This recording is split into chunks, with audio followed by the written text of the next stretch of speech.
For someone who has waited the time, they're already pregnant, is there anything they should be doing during their pregnancy to make themselves more viable for VBAC?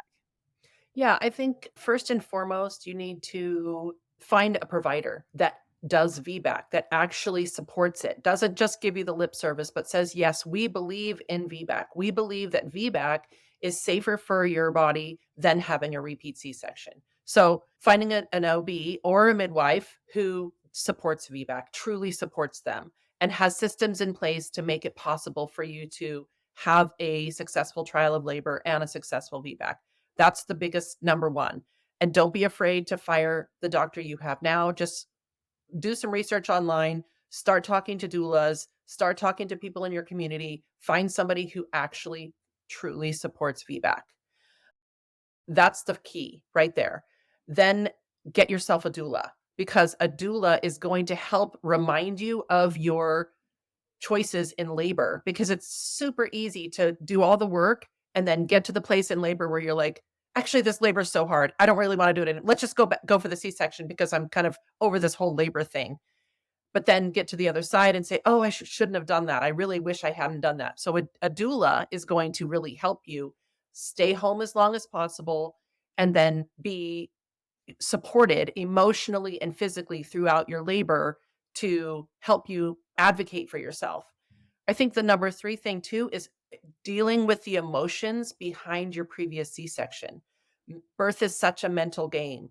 And if you have any kind of mental trauma from your previous birth, whether or not it's anything horrible happened to you or you just emotionally felt like all of your choices were taken away and you were manipulated and you didn't have choice in your birth, those things can come out in your second birth. So talking to your doula, talking to your provider, or talking to a therapist about your previous birth. That's what in our practice, when we have somebody that is working for a VBAC, we really talk about their previous birth. Let's just hear I want to hear your whole story, and I want to hear all the emotions that you have behind that story so that we can address those things one-on-one so that they don't pop up in the middle of your labor with this birth that you're trying to achieve the VBAC. That's really important because, like I said, birth is such a mental game. You want to really have your head in the game, and you really, really, really need to learn to advocate for yourself. And having a partner that's on board and a doula that's in your corner just to remind you, actually, remember you said you wanted this. Do you want to keep going? Mhm. Remember you said you wanted this. Let me help you do that. Giving you good questions to ask when you're in the middle of labor and a nurse is suggesting one thing or another, saying, oh, actually, do you want this? Or did you really not want this?